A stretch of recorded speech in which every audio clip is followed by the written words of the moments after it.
Tayo na at sumamba, magpasalamat sa ating Panginoon. Tayo na kumanta, sumayaw sa saliw ng tugtugan, kay inang pagmasdan ang nagkakaisa at sama-sama magkakapatid. Tayo na sumamba, kumanta. Tayo na sumamba, sumayaw kay Jesus. Tayo na at sumamba, magpasalamat sa ating Panginoon. Tayo na kumanta, sumayaw sa saliw ng tugtugan, kay inang pagmasdan ang nagkakaisa at sama-sama magkakapatid.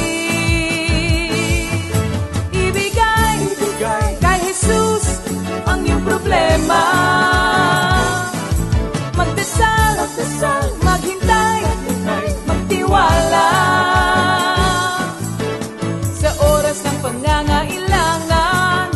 Si Jesus ang katugunan.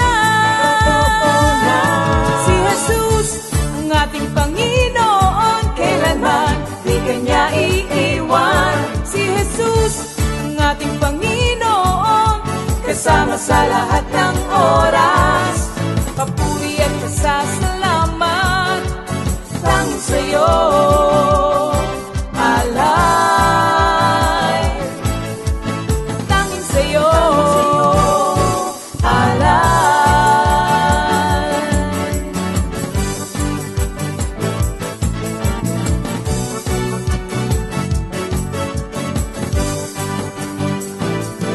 Si Jesus ang ating Panginoon, kailanman di kanya iiwan. Si Jesus ang ating Panginoon, kasama sa lahat ng oras. Si Jesus ang ating Panginoon, kailanman di kanya iiwan. Si Jesus ang ating Panginoon, kasama sa lahat ng oras. Papuri at pasasalamat tanging sa'yo, alay.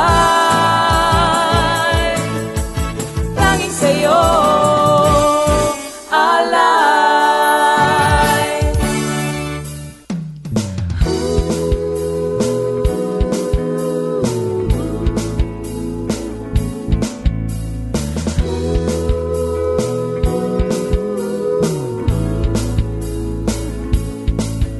Pinagpalang buhay ang kaloob ng Diyos sa lahat ng tao.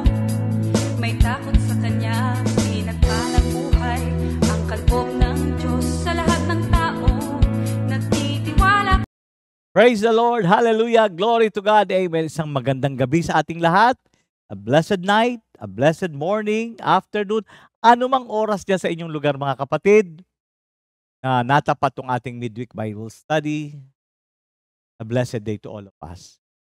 Tayo po'y patuloy na magpasalamat sa ating dakilang Ama. Pagkat araw na ito, muli niya tayong pinili upang makarinig ng kanyang magandang balita. Hindi lang po magandang balita, mabuting balita. Okay? So before anything else, tayo muna po ay humingi ng gabay at patnubay sa ating Panginoon. Hallelujah! Hallelujah! Ama, maraming salamat po. Gabing ito na kami natipon, bagamat ito streaming, Panginoon, maraming salamat po sapagkat always find ways kung saan maipahayag ang iyong magandang balita. Maipahatid sa amin tahi mo na magagabay sa amin sa tamang pamumuhay at tamang pangunawa ng aming pagsamba sa iyo. Ama, sa gabing ito, dalangin po naming lahat ang gabay at patnubay ng iyong banal na Espiritu. Upang sa ganon, malinaw at maliwanag naming maunawaan ang iyong mga pagtuturo. May your name be glorified tonight, Father God. Naamin namin, Panginoon, ang aming kawalan, tunay na wala po kami magagawa. Wala kayo. Kaya Lord, pagpalain niyo po ang lahat ng gagamitin mo sa gabing ito mula sa aming music ministry, sa praise and worship team, and of course, sa gagamitin mo magpahayag ng iyong mabuting. Thank you, Father God. We bring you back the highest praise, the highest glory and honor.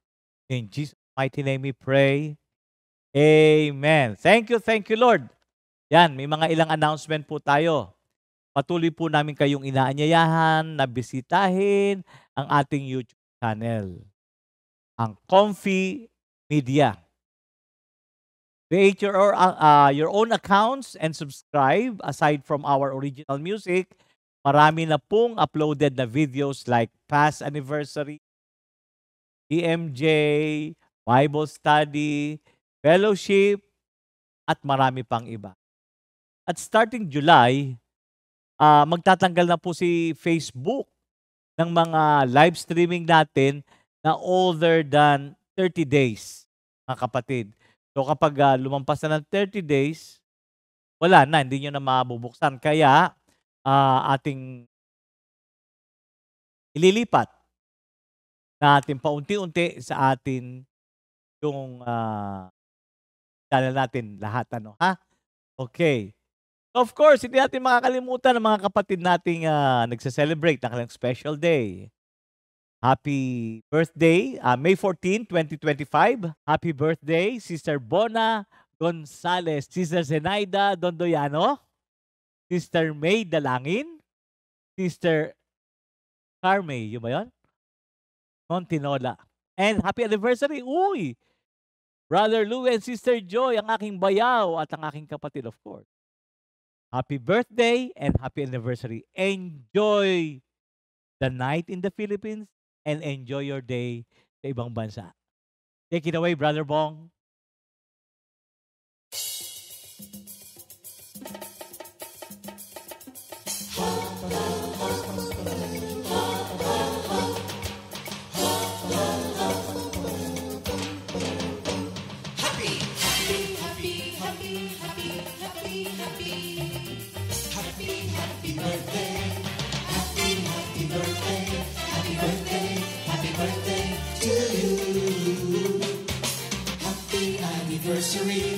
Happy anniversary, happy anniversary.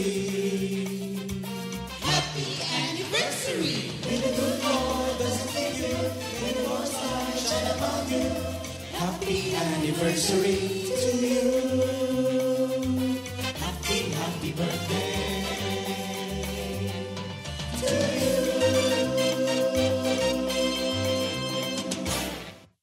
Okay, happy birthday and happy anniversary. Enjoy your day. Enjoy your night kung kayo nandito sa Hallelujah. Okay, Lord, so let's prepare ourselves at tawagin natin ang ating mga kasama sa bahay, anak, apo, kapatid, kung sino man ang nasa bahay. Tawagin natin at sama-sama tayong magpuri sa ating dakilang Diyos. So let's welcome our praise and worship team. Yan. Hello po mga kapatid. Magandang umaga, magandang tanghali, magandang hapon at magandang gabi po sa ating lahat. Sa lahat po ng sumusubaybay at nanonood. Ayan, ihanda na po natin ang ating sarili upang umawit at magpuri sa Panginoon. Hallelujah, hallelujah. Purihin ang Panginoon. Hallelujah. Halina po tayo at sumamba po tayo. Magpuri at magpasalamat sa ating Panginoon sapagkat napakabuti ng ating Panginoon. Kaya lahat po nasa kanilang mga tahanan o ikaw man ay nagbabiyahe sa ngayon, sumabay po kayo sa pag-awit sa ating Panginoon. Hallelujah. Hallelujah. Praise the Lord, O my soul. Praise the Lord, O my soul. all my being praise His holy name. And do not forget how kind He is. He forgives all my sins, heals all my diseases, and keeps me from the grave, and blesses me with love and mercy. Hallelujah. Amen. Palakpakan po natin ang ating Panginoon. Hallelujah. Kaya utusan natin ang ating mga kaluluwa na magpuri sa Diyos. Kaya awit tayo ngayon, mga kapatid. Awit tayo sa Panginoon. Hallelujah. Hallelujah. Ako'y galak na galak sa iyo, Panginoon.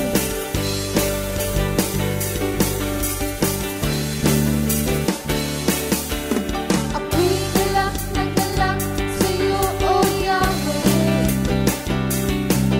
Dahil ika'y hindi nagpapabaya. Ako'y galak na galak sa'yo, O Yahweh. Dahil ika'y hindi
Mahal na mahal ka namin, Panginoon.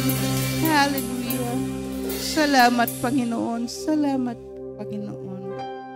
Hallelujah.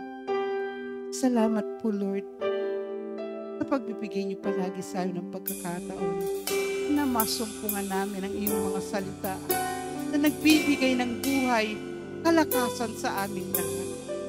Hallelujah. Hallelujah. Praise you, Jesus. Thank you, Jesus.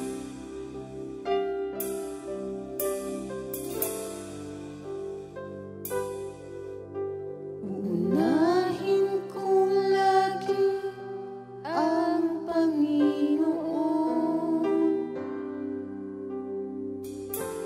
sa lahat ng panahon.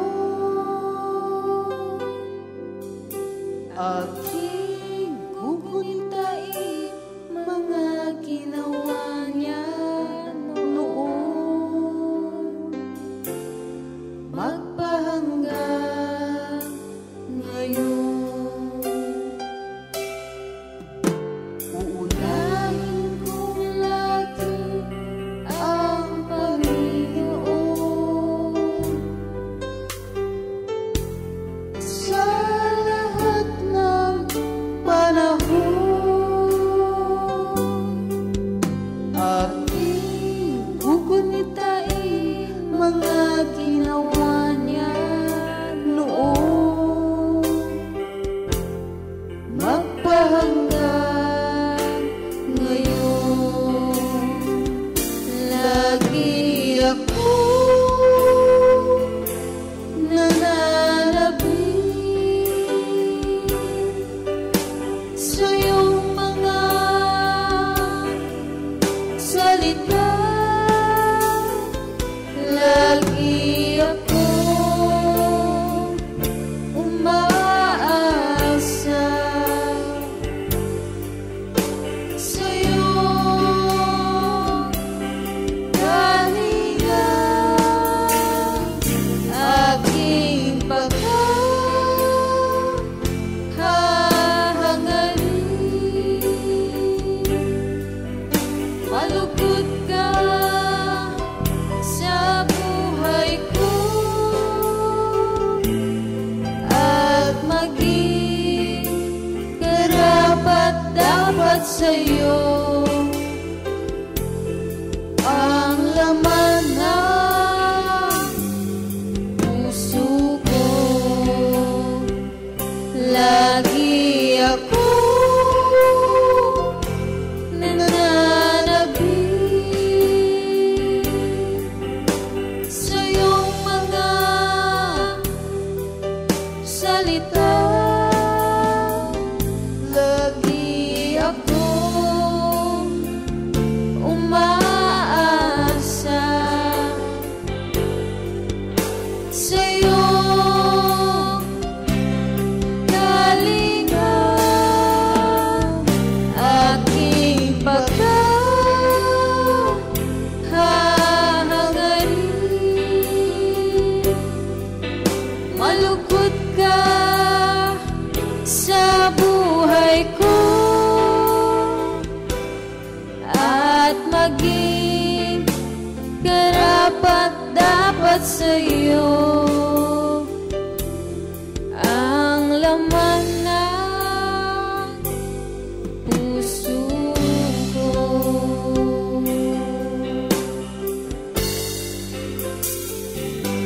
Walang ibang laman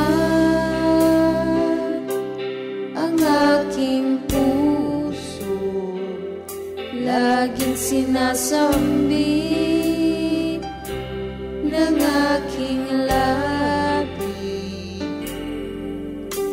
Laman ng aking isip, laman ng aking puso, ang pag-ibig mo.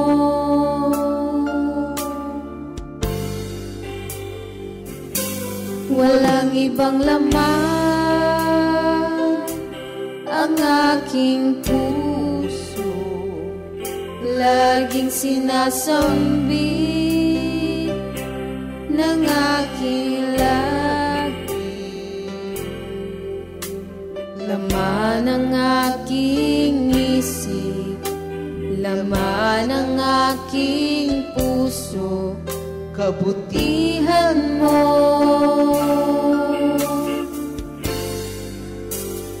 Oh Jesus, kamangha-mangha ang iyong mga gawa, kamangha-mangha ang iyong mga salita, di kayang sukatin, di kayang abutin. Jesus, ang pag-ibig mo.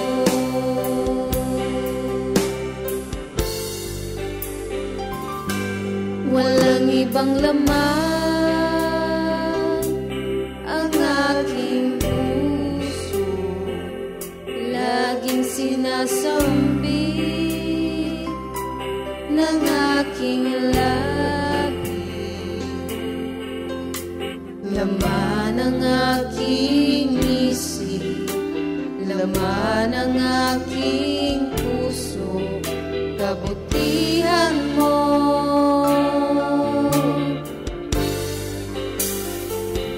Kamangha-mangha ang iyong mga gawa, kamangha-mangha ang iyong mga salita, di kayang sukatin, di kayang abutin. Kamangha-mangha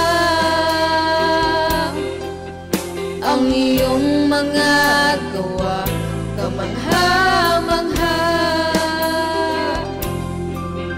ang iyong mga salita, di kayang sukatin, di kayang abutin.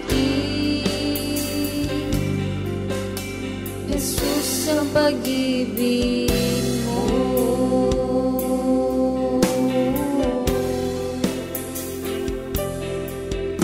Di kayang sukatin, di kayang abutin.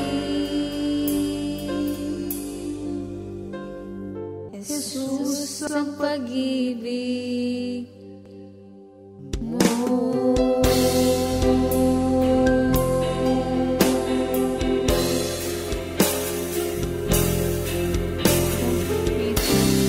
Oh, great God. Hallelujah. Kay buti mo sa amin, O Diyos. Wala kang katulad. Napakabuti mo, Diyos. Dakila ka, O Diyos. Sinasamba ka namin. Aming Diyos, Panginoon namin lahat. Hallelujah. Praise you, Jesus. Hallelujah. Praise you, Jesus. Palakpakan po natin ang ating Panginoon. Hallelujah. Hallelujah.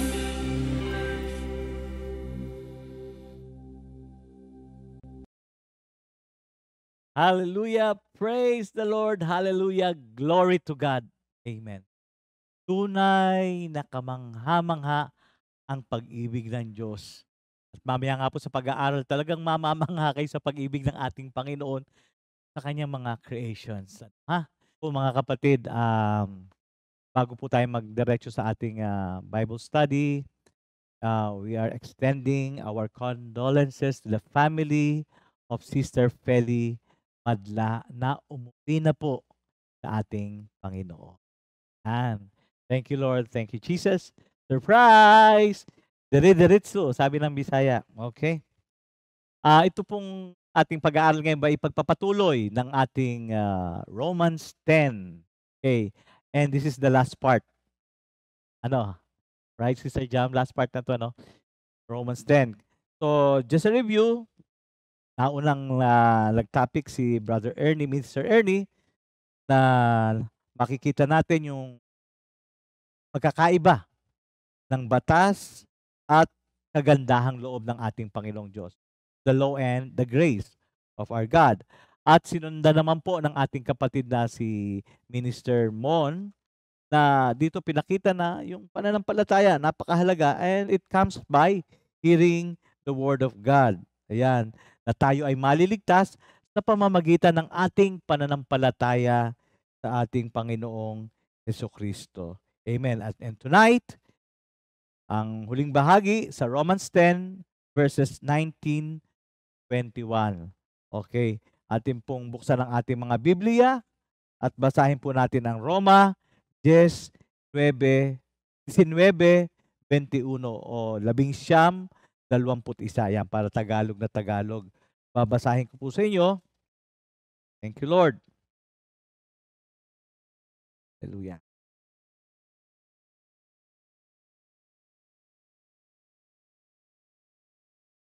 Ito pa ang isa kong tanong.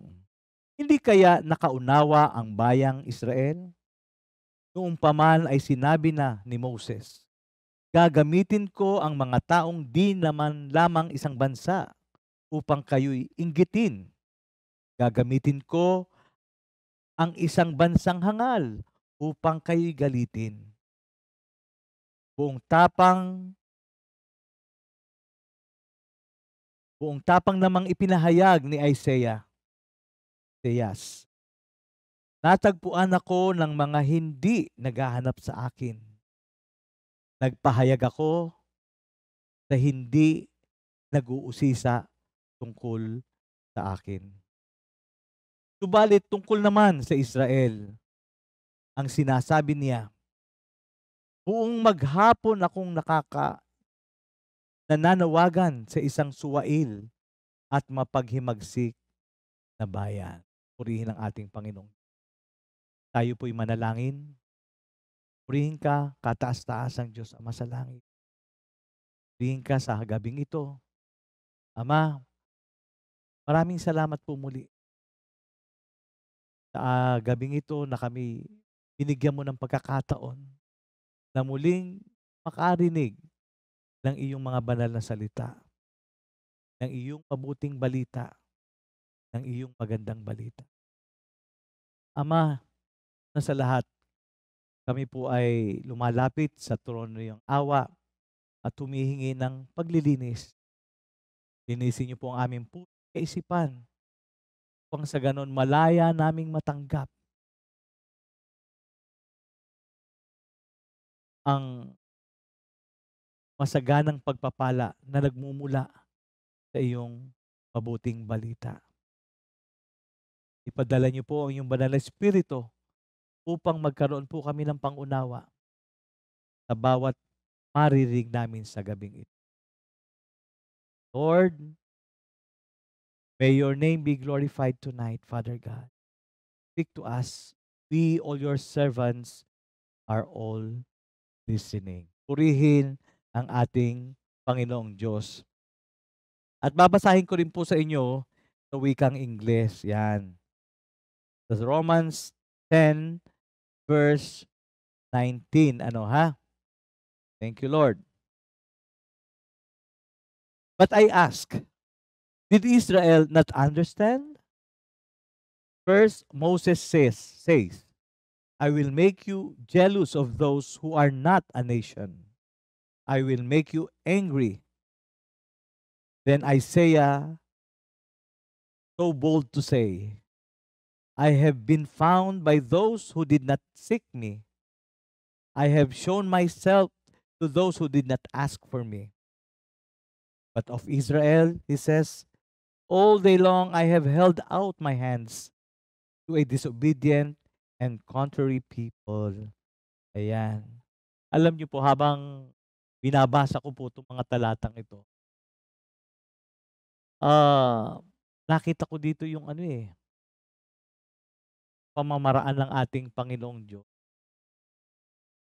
Ibang klase, gumamit siya sa aking sarili, no?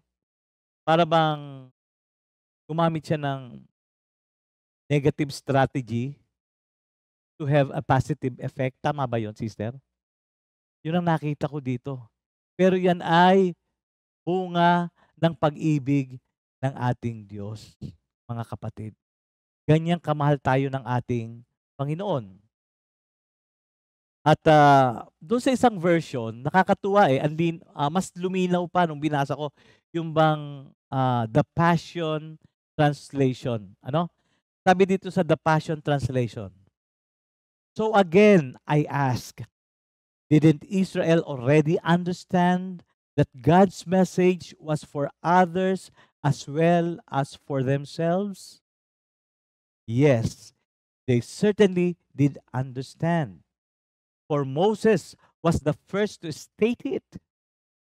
I will make you jealous of a people who are nobodies, and I will use people with no understanding to provoke you to anger. And Isaiah, the fearless prophet, dared to declare, I manifested myself before those who weren't even asking to know me. Yes, regarding Israel, Isaiah says, with love, I have held out my hands day after day, offering myself to this unbelieving and stubborn prophet. Parang nakakabagbag damdamin, nakakalungkot. Alam nyo, ever since naman, di ba, nung dumating ang ating Panginoon, nandun na yung rejection sa Kanya eh. From the start pa lang. At ako'y nagpapasalamat sa Panginoon. Nagkaroon po ako ng pagkakataon na makabisita. Purihin ng Diyos sa bayan ng ating Panginoon sa Israel. Kasama ako ng mga mami one time. At ayan, kasama si Brother Jojo. Sinamantala po namin yung pagkakataon kasi nagkataon ng aming tour guide sa Jerusalem is a full-blooded Israelite. O, di ba? Such a blessing. At dito, kinonfirm namin talaga kasi alam natin na knowledgeable tayo na talagang rejected sa sariling bayan ang ating Panginoong Hesukristo. Kaya hindi nila matanggap na ang darating na tagapagligtas ay isa lamang anak ng karpintero. Something like that. Kasi ang mga Hudyo, mga kapatid, mga masyadong mataas. Aristocratic, is that the right word, Sister Jam, no? Ibang klase ho yung mga tao yan kasi alam nila na sila yung chosen race. They are knowledgeable of that.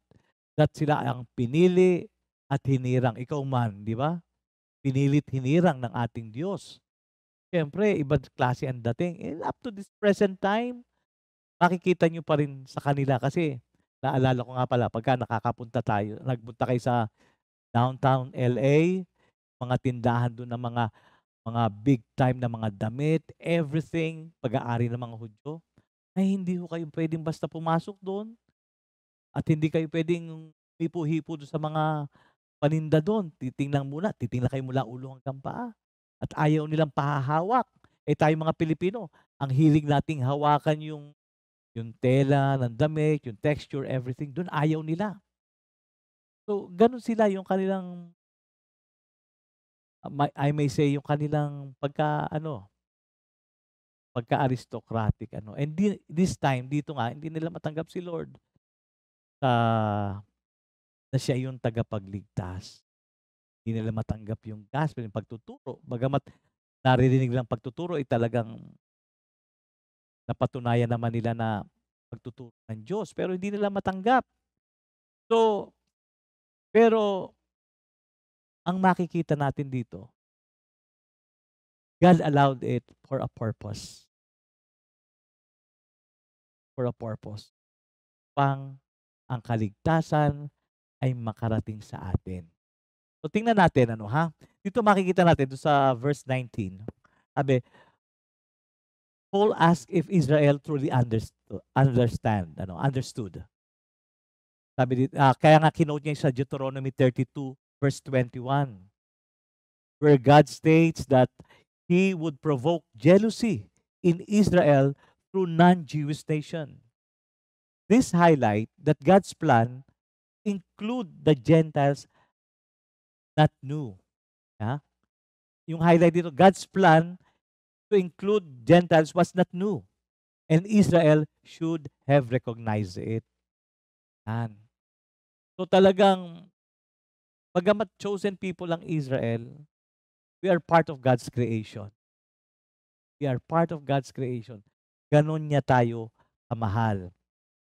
And in verse 20, sabi nga niya doon sa sa Isaiah 65 verse 1, emphasizing God's availability to those who did not seek Him and His revelation to those who did not ask for it.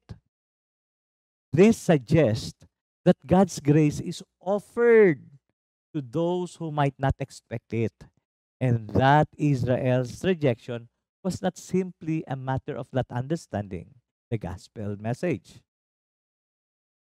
And Paul, makikita natin, yung sa verse 69 ng Psalms 32, which speaks of God's persistent effort to extend His hand to a disobedient and obstinate people. This underscored the depth of God's love and desire for Israel, even in the rejection of the gospel. Yan. So, napakaganda, no ha? Makikita natin, mga key points, sabi nga, God's plan to include the Gentile in His covenant was foreshadowed in the Old Testament. Nandun na yung propesiya.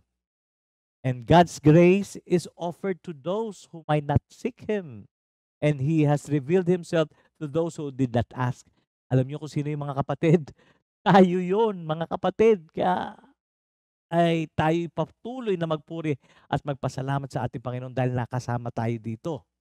And God's love for Israel, despite the rejection of the gospel, is evident in His persistent effort to reach out them. Yan. Nakita niyo kung ganong kanta nga ng mami, napakataas, di maabot, napakalalim, di masisid, napakalawak ang pag-ibig ng ating Panginoon.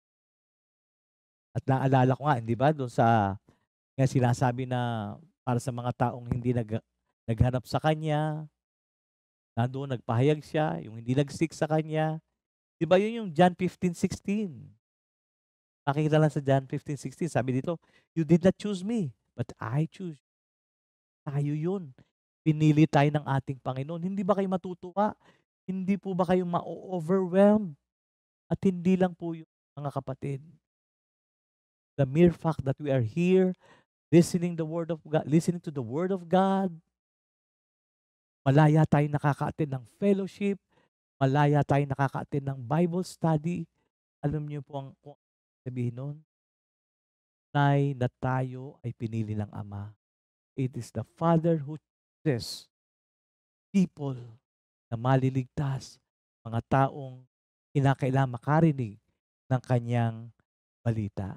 At dito po, nag-come up po ako sa word na design. Yan. Design. Kasi, nung binabasa ko ito, talagang nandun na yung plano ng Panginoong Diyos. At pag sinabing plano ng Panginoong Diyos, may design yan.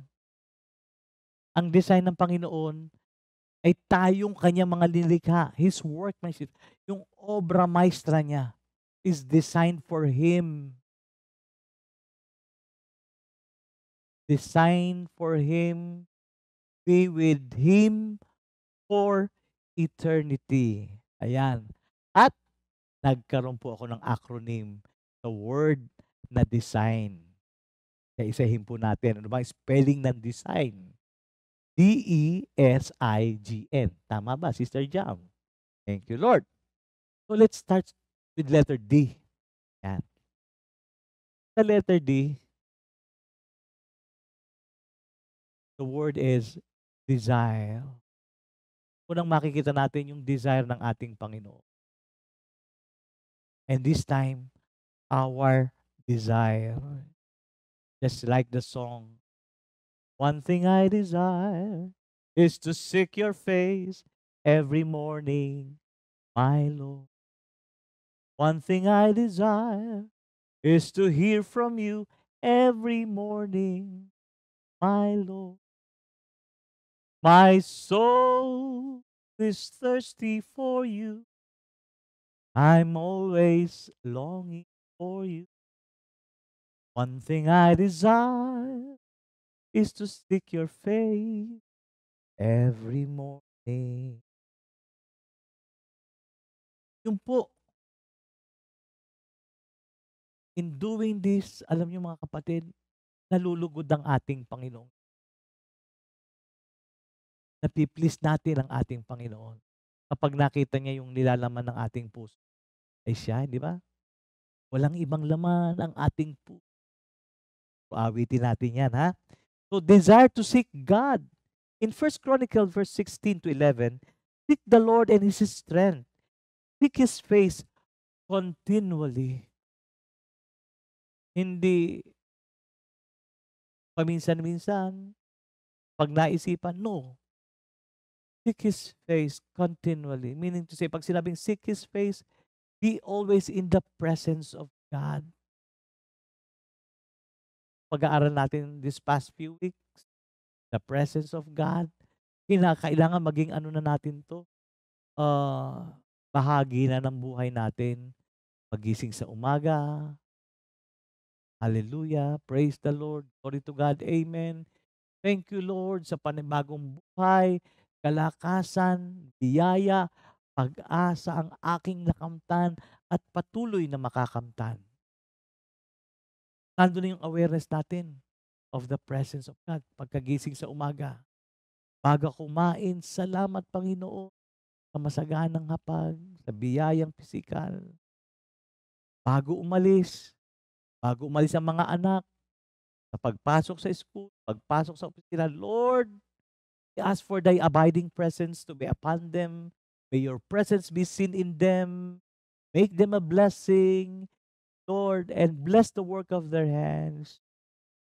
Po mga kapatid, yun yung living in the presence of God. Nandun, always seek Him sa lahat ng oras. That is letter D. Desire. Now letter E. Enthusiastically. Ayan. Enthusiastically what? Obey His word. Nando doon. Pag sinabing enthusiastically, there is the eagerness in us. In us. Bakit dapat maging eager tayo sa salita ng Panginoong Diyos? Of course, we know that the Word of God is God Himself, the very Word of God. John 1 verse 1, from the beginning was the Word, and the Word was God, and the Word. From the beginning was the Word, and the Word was with God, and the Word, God. Ayun, ang salita ng Diyos. Ang salita mo, Panginoon, ay kaligtasan ko. Ang salita mo, Panginoon, ay kaligayahan ko. There's joy in His Word. There's power in His Word. Diba? Nandiyan sa salita ng ating Panginoon ang lahat ng ating mga ngailangan. So, enthusiastically mga kapatid, nandun yung eagerness natin. Eagerness na isundin natin ang salita ng Panginoong Diyos. Naalala ko nga doon sa anong scripture doon? Joshua 1:8, di ba? Sabi doon, huwag niyong kakaligtaang basahin ang aklat na iyon. Dili-dilihin mo araw at gabi upang maingat mong masunod ang bawat nasusulat doon. Hindi ho nagtatapos doon. Sa gayon, pakinggan niyo mabuti. Sa gayon, giginhawa ka at magtatagumpay. So, may dahilan ba na hindi natin, is there a reason for us not to eagerly obey the Word of God? Maraming mga tao gumagastos, nag-a-abroad, nag-a-attend ng seminar doon, seminar dito, Bumabayad ng libo-libo just to study, just to learn on how to be successful, to be victorious, para yun talaga mga tao. Talaga nag-aaral sila para maabot nila yung tugatog ng tagumpay. Samantalang walang bayad ito. Sinasabi sa Joshua 1:8 na basahin, pag-aralan, dili-dilihin, at isapamuhay. And in so doing, giginhawa ka at magtatagumpay. Wala kayong binayaran, pero nalaman nyo ang susi sa matagumpay na buhay. Amen? So, enthusiastically obey the Word of God. Letter S. Yan. Ano kaya yung letter S? Makasimple lang po. Share. Share. Ano isi-share natin mga kapatid? Share God's purpose to all. Tayong mga nakarinig ng adhikain ng ating Panginoong, huwag tayong manghinawang ibahagi sa ating kapwa. The very life verse of our community, di ba? Take the teachings that you heard me proclaim in the presence of many witnesses and entrust them to reliable people who will be able to teach others. Kaya obligado Mga kapatid, once na narinig nyo ang salita ng Panginoong Diyos, we have already the responsibility to share it to others. Sino yung others? Who will be able to teach others all. And trust them to reliable people. Who are these reliable people? Ito yung mga taong tinatanggap ang ating Panginoon Jesucristo bilang ating sariling Diyos at sariling tagapagligtas. So let us share it to others. For His purpose is for us to be with Him for eternity. Purpose niya talaga para makasama niya tayo when He comes. Ayaw niyang may maiwan dito. Mahal na mahal niya tayo because we are His workmanship. Obra maestra. Diba? Sa Luke 19 verse 10, sabi dito,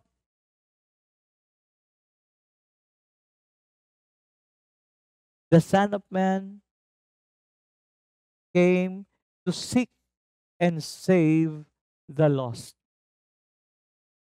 I-share natin yan na naparito ang ating Panginoon pang hanapin at iligtas ang mga nawawalay. So, letter S. So, D, S. The next letter is letter I. Pero bago yan, basahin ko yung, what is this? Romans 1:16. For I am not ashamed of the gospel of Christ, for it is the power of God It is the power of God unto salvation to everyone that believeth, to the Jews first, and also the Gentiles. Eksakto. Ating pag-aaral. The Jews and to us. Amen. Now, we can see the importance of the gospel and its role in salvation for all believers. Ano nga mga kapatid? So next letter, we go to letter I. Tapos na tayo sa D, S, I. The word na design. Ito bago sa akin itong word na to. The word is imbibe. I-M-B-I-B-E. Pag sinabing imbibe, to receive into mind and retain. Receive into mind and retain. Kasi kaya ako gumano is on our subconscious. Retain. So ano imbibe natin? Imbibe, let us imbibe the moral and godly principles. Kinakailangan tanggapin natin, i-retain natin sa atin. Kasi kapag nariyan, merong ipapaalala ang banal na Espiritu sa atin. So, napakahalaga. So, Philippians 4:8 to 9. Finally, brothers, ano yung ating i-retain? Sabi dito, finally, brothers and sisters, whatever is true, whatever is noble, whatever is right, whatever is pure, whatever is lovely, and whatever is admirable. If anything is excellent or praiseworthy, think about such things. Yan. Whatever you have learned or received or heard from me or seen in me, put it into practice. Nakita niyo po mga kapatid, napakaganda ng adhikain ng ating Panginoong Diyos. So next letter mga kapatid, letter G. Of course, kailangan natin to at lagi natin narinig to tuwing mag-LSS. Napakahalaga to. Ang tayo ay mag-grow. Pag sinabing grow in the grace and knowledge of our Lord Jesus Christ. Napakahalaga po. Kasi kung di tayo lalago, what's the use of doing this? Kailangan natin malim ang ating pagkakilala sa ating Panginoong. Paano lalalim yan? Mga kapatid, malalaman natin mamaya yan. 2 Peter 3:18. But grow in the grace and knowledge of our Lord and Savior Jesus Christ. To Him be the glory both now and to the day of eternity. 2 Peter 3:18. Yan. Makikita natin dito yung kahalagahan, the importance of continuous growth in faith and understanding of Jesus Christ with the ultimate glory and attributes of Him. Nakita nyo? Sa ating paglago, sa ating Panginoong Jesucristo, mga kapatid, we will be effectively used by God. Reach out for more people. Now, so we have now the last letter of the word design. Letter N. Yan. We have learned from Him, sa ating Panginoon, nandiyan ang Word of God, that studies everything, na-imbibe. So, lahat ng yan, we should nurture. Pagyamanin natin mga kapatid. Nurture our understanding of God's nature, the very character of Him, the very character of God. Paanong paraan mga kapatid? Una, by engaging with scriptures.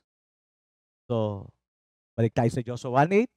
Lagi nating babasahin ang aklat ng ating Panginoon which is the Bible, other than the Bible. And then, huwag mawawala sa atin ang hininga ng Espiritu natin, which is prayer. That is the breath of the Spirit. We pray, God, Abba, Father.